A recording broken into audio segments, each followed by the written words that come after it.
Today we're making my own take on milk girl cake. I kept its recognizable flavor, but reworked the shape, the layering, and the textures.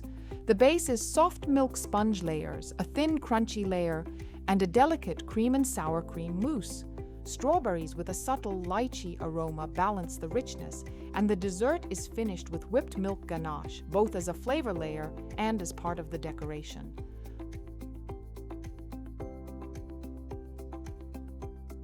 Let's start with the sponge. It's best to bring all the ingredients to room temperature ahead of time. Just mix the eggs with the salt. There's no need to whip them. This sponge is made completely by hand with no mixer. Sweetened condensed milk is the key ingredient in these sponge layers. It gives them their signature milky flavor, sweetness, moisture, and soft texture. At this stage, the important thing is simply to combine the mixture evenly. The melted butter makes the sponge more tender and pliable, and it also deepens the creamy flavor. The butter should be warm, not hot. At the end, sift in the flour with the baking powder and mix only until smooth. Don't work the batter for too long, so the sponge keeps its delicate texture.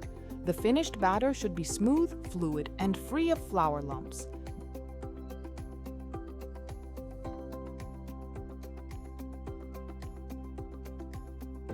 Bake the sponge at 170 degrees Celsius for about 8 to 10 minutes, but use its appearance as your main guide. It should stay light across the whole surface and brown only slightly around the edges. My oven bakes unevenly, so the center came out darker than it should have. The sponge should stay as light across the whole surface as it is in the corners. If you overbake it, it loses moisture quickly and turns a little dry.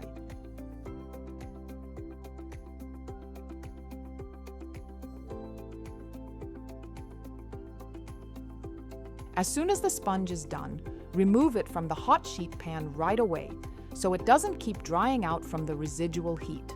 Once it has cooled completely, use the same frame you'll assemble the cake in to cut out 2 identical layers. The sponge has a fine crumb, and it's soft, pliable, and nicely moist.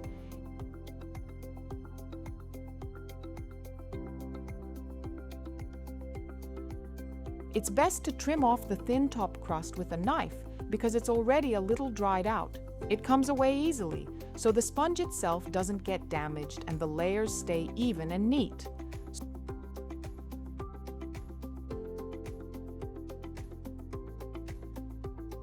Soak the top sponge layer with a milk soak to intensify the creamy, milky flavor and make it even more tender and moist.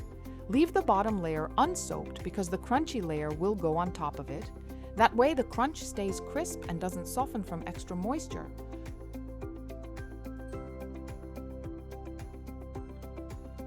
For the crunchy layer, combine the wafer crumbs with the freeze-dried raspberries. The raspberries add a light tang and a berry aroma to this layer.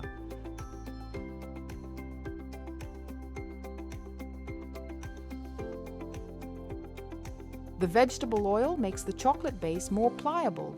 Once chilled, the crunchy layer shouldn't become too hard, otherwise it will feel coarse next to the soft sponge and mousse.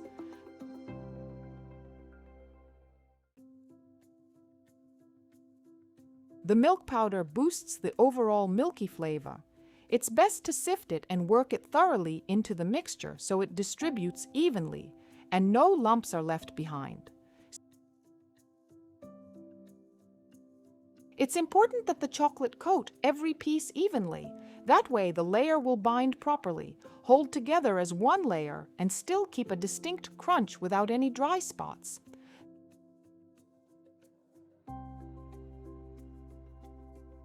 Spread the crunchy mixture in a thin, even layer over the entire surface of the sponge, and make sure to fill the corners.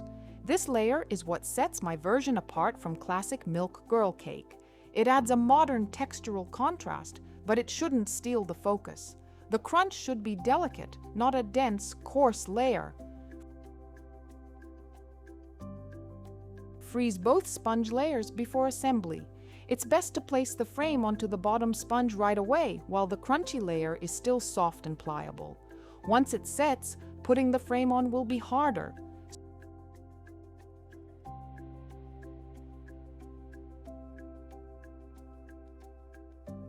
Start the mousse with the heavy cream. It should be at least 33% fat and thoroughly chilled. Only cold cream holds air reliably and increases in volume. For this mousse, don't whip it to stiff peaks. Stop when the cream is fluffy and holds a soft shape, but still stays pliable and slowly falls from the whisk.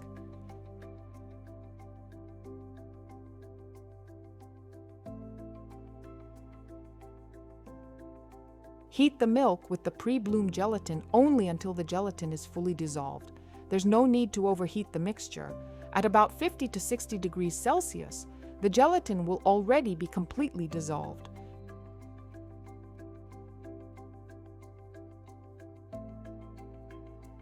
Combine the hot milk and gelatin mixture with the melted chocolate and vanilla paste.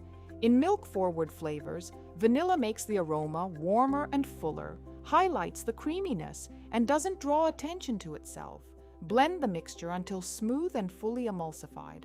The delicate, even texture of the finished mousse depends on the quality of this emulsion.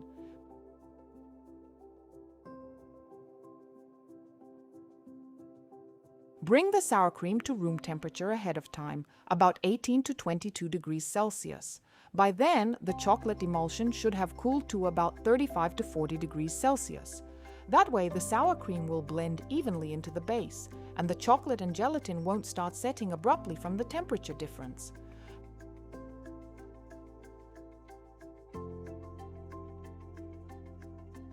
Bring the mascarpone to about 18 to 20 degrees Celsius ahead of time as well.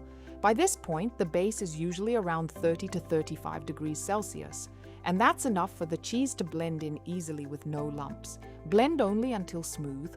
As soon as the mascarpone has fully mixed in and the base is smooth, stop right away so you don't disturb the texture of the cheese.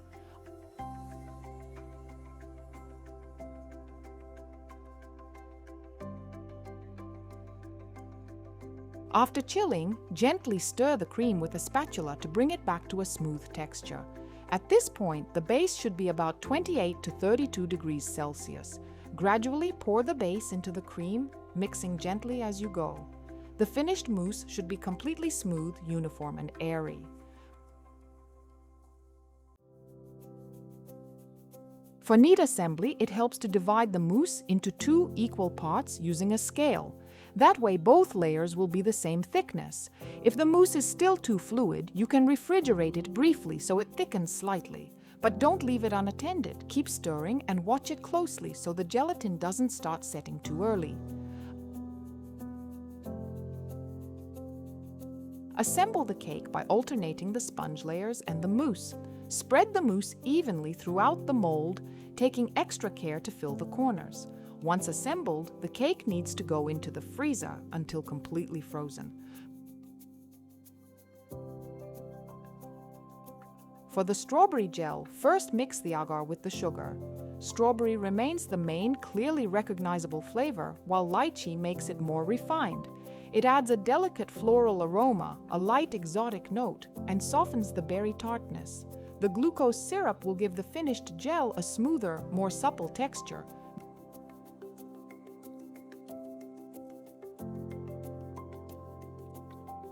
Bring the mixture to a full boil while stirring constantly, and cook it for just 1 minute, no longer. That's enough for the agar to fully activate. Add the lemon juice off the heat. It freshens the flavor and makes the lychee pairing more expressive.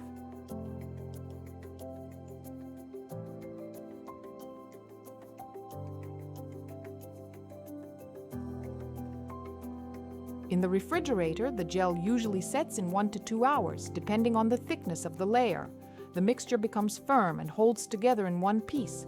Cut it into small cubes and blend until completely smooth. If the gel is too thick and doesn't blend well, you can add cold water just 1 teaspoon at a time. In the end, it should be smooth, glossy, and uniform.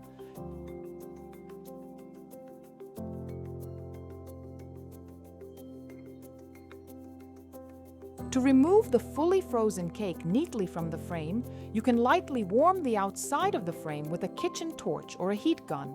Go around the sides quickly and evenly, without lingering in one spot. After that, the frame comes off easily.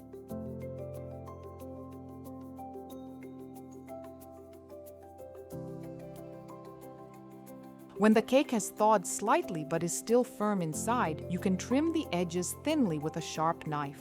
That reveals clean, beautiful layers. A mousse cake should be fully thawed only in the refrigerator. This will take about 6 to 8 hours. It should not be thawed at room temperature.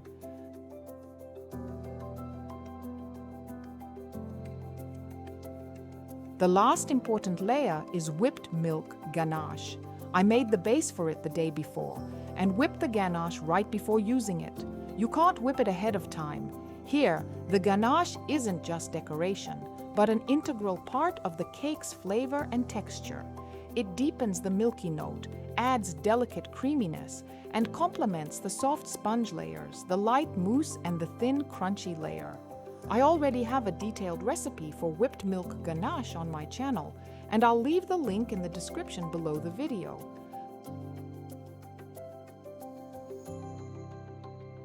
The strawberry gel adds juiciness and fresh berry tartness to the cake. Lychee gives the strawberry a subtle floral note and makes the familiar combination more interesting. This layer balances the rich, milky creaminess and rounds out the whole structure of the cake.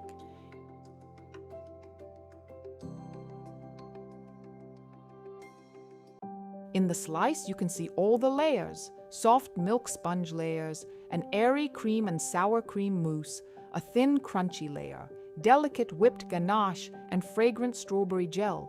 It turned out to be a modern version of Milk Girl cake, recognizably milky, but lighter and more interesting in texture. The cake turned out really delicious, so be sure to try it.